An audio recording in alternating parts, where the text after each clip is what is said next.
Hello student, कैसे हो आप सब। उम्मीद करती हूँ आप सब अच्छे होंगे। बच्चों, जैसा कि आप जानते हैं कि विषम परिस्थितिवश हम और आप नहीं मिल पा रहे हैं और चूंकि समय तीव्र गति से चल रहा है, इसलिए हम सबको भी समय के साथ चलना होगा। हम लोग आपके भविष्य को ध्यान में रखते हुए, जिसमें आपका हित है, ऑनलाइन क्लास चलाने का प्रयास कर रहे हैं, जिसका लाभ आप सभी को उठाना चाहिए। उम्मीद करती हूँ कि आप इस छोटे से प्रयास को सराहेंगे और हम सबका साथ देंगे। आज मैं अपना पाठ शुरू करती हूँ और आज के पाठ का नाम है भाषा और व्याकरण।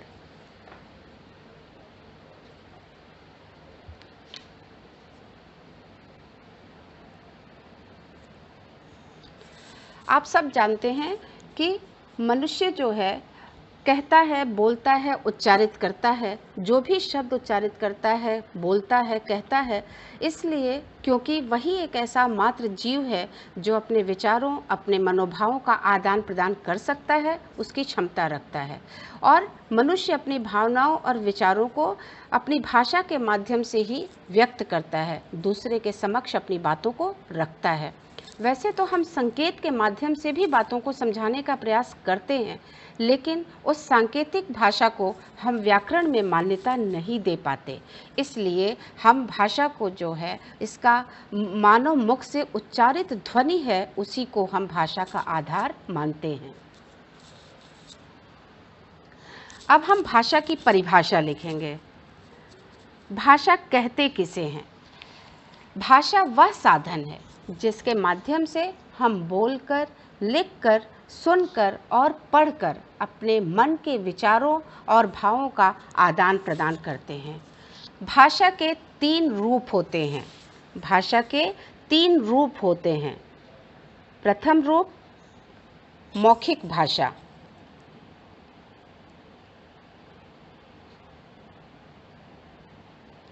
दूसरा लिखित भाषा,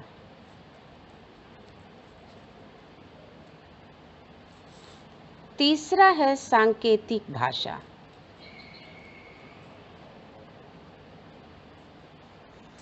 ये भाषा के रूप हैं। अब हम मौखिक भाषा की बात करेंगे।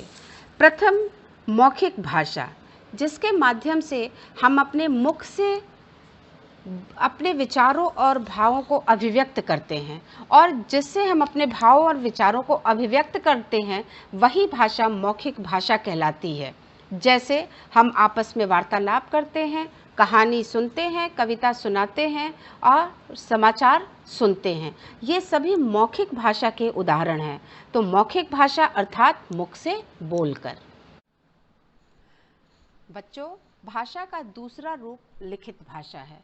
हम अपने विचारों और भावों को अभिव्यक्त करने का जो माध्यम अपनाते हैं, वही लिखित भाषा कहलाती है। चूँकि हम अपने विचारों को और अपने भावों को लिखते हैं, जैसे पत्र लेखन है, साहित्य रचना है, समाचार पत्र हैं। हम समाचार पत्रों को भी प्रेषित करने का काम करते हैं, वो सब लिखित भाषा के ही उदाहरण हैं।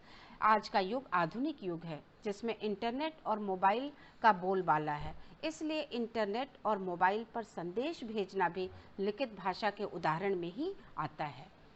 अब हम पढ़ेंगे तीसरा रूप भाषा का, सांकेतिक भाषा। सांकेतिक भाषा, जिसमें हम अपने विचारों और भावों को संकेत के माध्यम से प्रकट करते हैं, उसे ही सांकेतिक भाषा कहते हैं। रेलवे गार्ड जो अपने संकेतों के द्वारा ट्रेनों के रुकने और उसके चलने का आदेश देता है, वो लाल और हरी झंडी का प्रयोग करता है। मूक और बधिर व्यक्ति के लिए संकेत के माध्यम से ही उन तक हम समाचारों को, पत्रों को या फिर किसी भी भाषा को हम पहुंचाने का प्रयास करते हैं, वो सांकेतिक भाषा कहलाता है। लेकिन व्याकरण में इसकी मान्यता नहीं दी गई है।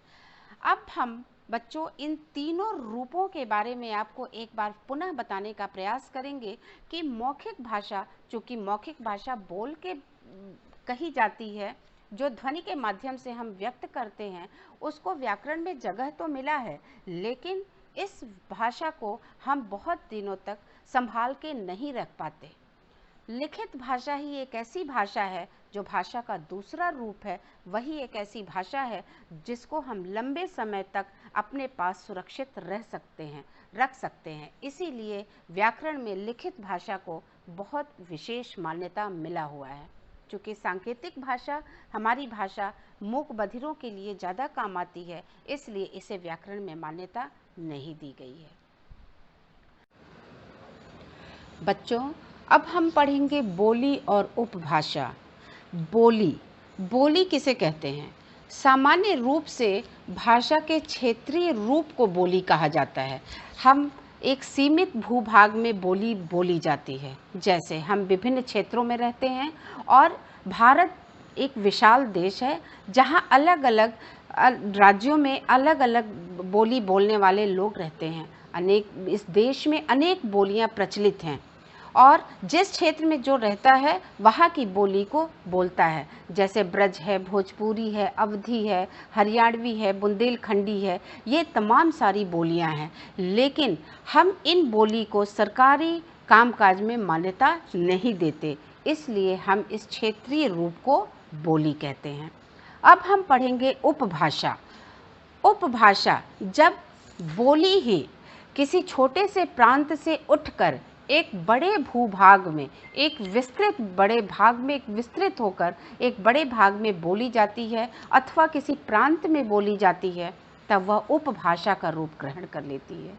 और उपभाषा में कहानी, कविता, लघु कथाएं अर्थात साहित्यिक रचनाएं होने लगती हैं। और जब ये साहित्यिक रचनाएं होने लगती हैं तब उनको मान्यता मिल जाती है। अब जैसे पश्चिमी हिंदी, पूर्वी हिंदी, पहाड़ी हिंदी, ये हम इनको उपभाषा का नाम कह देते हैं। अब किसी प्रांत या उप प्रांत की बोलचाल और साहित्यिक रचना की भाषा ही उपभाषा कहलाती है। सामान्य तौर पे हम ये बात समझ सकते हैं कि जब भी हम रचनाएं करने लगते हैं, जब एक प्रांत से, छोटे से प्रांत से विस्तृत प्रांत में या बड़े भूभाग पर जिस बोली को हम बोलते हैं और उसमें रचनाएं करने लगते हैं, तो वो उपभाषा का रूप ग्रहण कर लेती है। अब मुझे उम्मीद है कि आपको भाषा का रूप, बोली और उपभाषा में अंतर समझ में आ गया होगा। अब हम पढ़ेंगे राजभाषा हिंदी और भारतीय भाषाएं। हम हिंदी को राजभाषा क्यों कहते हैं? 14 सितंबर 1949 को संविधान में हिंदी को राजभाषा का दर्जा दिया गया है। तब से हम 14 सितंबर को हिंदी दिवस के रूप में मनाते हैं। हमारी जो लिपि है वो देवनागरी है। भारतीय भाषाओं की जो सूची है उसमें 22 भाषाओं को मान्यता प्रदान की गई है। हमारे संविधान की 8वीं अनुसूची में जिन 22 भाषाओं को मान्यता प्रदान की गई है उनमें कुछ प्रमुख हैं, जैसे असमिया, उड़िया, उर्दू, कन्नड़, कश्मीरी, पंजाबी, मणिपुरी, मराठी, संस्कृत आदि। और भारत में 70% से ज़्यादा लोग हिंदी बोलते और समझते हैं। अब बोली और उपभाषा के बाद हम आते हैं मानक भाषा पर। मानक भाषा अर्थात भाषा का शुद्ध रूप। जब भाषा में विभिन्न प्रकार की उपभाषाएं और उसी में एक उपभाषा में विभिन्न बोलियां सम्मिलित हो जाती हैं तो उसका क्षेत्र बहुत व्यापक हो जाता है और इस प्रकार उसमें विभिन्न उपभाषाओं और विभिन्न बोलियों को हिंदी में बोले जाने के कारण उसका वास्तविक स्वरूप बनाए रख पाना बहुत कठिन हो जाता है। इसलिए इस अवस्था में उसके भिन्न भिन्न रूप, उन वर्णों के भिन्न भिन्न रूप भाषा में सम्मिलित हो जाते हैं और प्रचलित हो जाते हैं। लेकिन व्याकरण के रूप में अगर हम देखते हैं, व्याकरण के दृष्टिकोण से देखते हैं, तो विद्वानों ने जिस रूप को शुद्ध रूप भाषा माना है, भाषा के जिस रूप को मान्यता प्रदान की है, उसे ही हम मानक रूप कहते हैं, अर्थात भाषा का मानक रूप। तो हम और आप इस बात पर भी आ जाते हैं कि भाषा का अशुद्ध रूप अमानक और भाषा का शुद्ध रूप मानक रूप कहलाता है। बच्चों, अब हम पढ़ेंगे लिपि। लिपि का शाब्दिक अर्थ होता है लिखने की पद्धति या लिखने का तरीका। भाषा को लिखित रूप लिपि द्वारा ही दिया जाता है, अर्थात हम कह सकते हैं कि हमारे ध्वनियों को लिखित रूप देने के लिए जो चिन्ह निर्धारित किए गए हैं, उन्हीं चिन्हों की व्यवस्था को हम लिपि कहते हैं। तो लिपि का अर्थ हम समझ गए, लेकिन लिपि का विकास कैसे हुआ? लिपि का विकास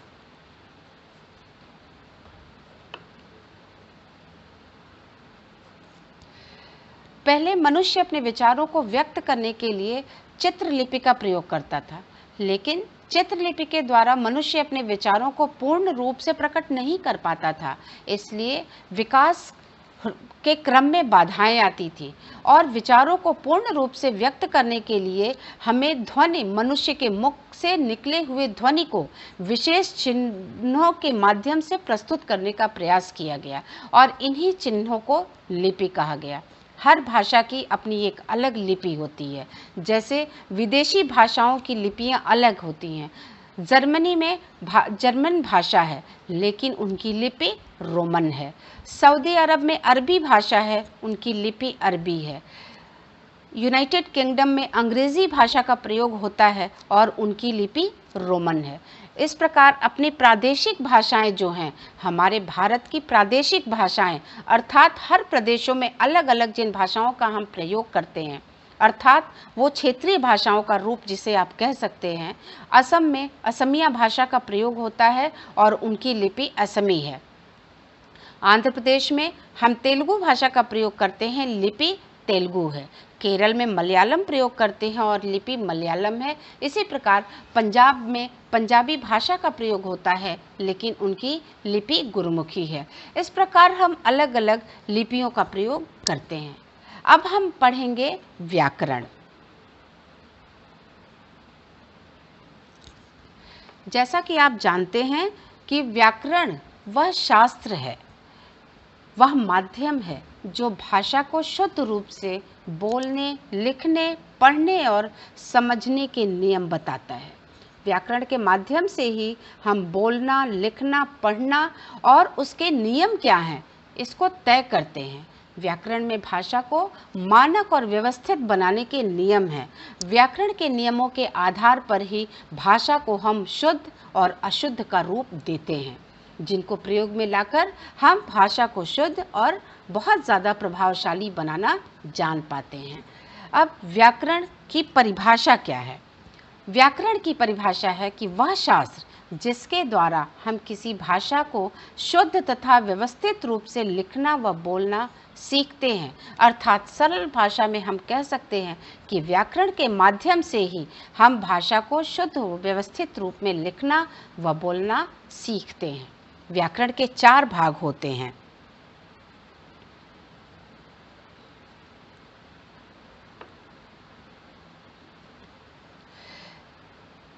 पहला भाग है वर्ण विचार।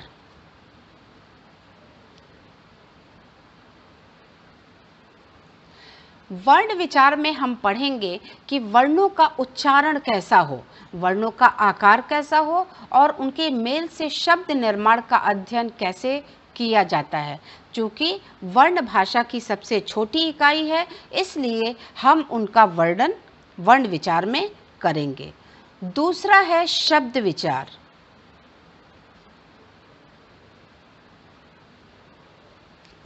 वर्ण चूंकि भाषा की छोटी इकाई है, इसीलिए हम वर्णों को मिलाकर शब्द का प्रयोग निर्माण करते हैं। अलग अलग शब्दों का निर्माण कैसे होता है, उनकी उत्पत्ति कैसे हुई है, शब्दों का विकास कैसे होता है, उन शब्दों का अर्थ क्या है, या फिर वो शब्द हमारे भाषा में कहाँ से आए, इसका अध्ययन हम शब्द विचार में करेंगे। तीसरा है रूप विचार।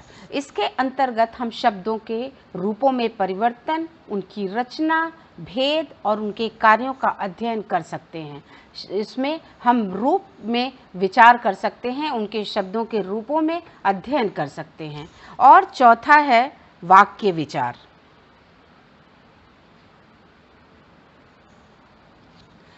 हम वाक्यों के भेद, वाक्यों का गठन अर्थात वाक्यों का निर्माण और पदों का पारस्परिक संबंध अर्थात एक पद का दूसरे पद के साथ कैसे संबंध बनता है, इन सब का अध्ययन हम वाक्य विचार में करेंगे। तो छात्रों, एक तरह से हमने भाषा और व्याकरण पाठ का पूरा अध्ययन किया है। मैं उम्मीद करती हूँ कि मेरे द्वारा समझाए हुए शब्द आपको अवश्य समझ में आए होंगे। इन पाठों को आपने ध्यान से सुना होगा और समझने का प्रयास किया होगा। लेकिन मैं उम्मीद करती हूँ कि आप इसके साथ आप अपने नोट्स को भी तैयार कर लेंगे और मैं जो प्रश्न दे रही हूँ उसका आप हल भी करेंगे। आप अपनी कॉपी में इन प्रश्नों का उत्तर भी लिख लीजिएगा। पूरा पाठ समझाने के बाद मैं उम्मीद करती हूँ बच्चों कि आपको पाठ समझ में आ गया होगा और इस पाठ को समझने के बाद मैं कोशिश करूँगी कि अगला पाठ भी मैं आपको जब समझाऊँ वो भी आपके समझ में अच्छी तरह से आ जाए और आप समय का सदुपयोग करते हुए पूरे पाठ को ध्यान से समझते हुए जो मैंने प्रश्न मैं आपको दे रही हूँ गृह कार्य करने के लिए, उसको मैं उम्मीद करती हूँ कि आप सब करेंगे। पहला प्रश्न है, भाषा किसे कहते हैं? दूसरा प्रश्न है, उपभाषा और बोली में अंतर स्पष्ट कीजिए। तीसरा प्रश्न है, व्याकरण के कितने भाग होते हैं? उम्मीद के साथ मैं अब इस क्लास को यहीं समाप्त करती हूँ। धन्यवाद।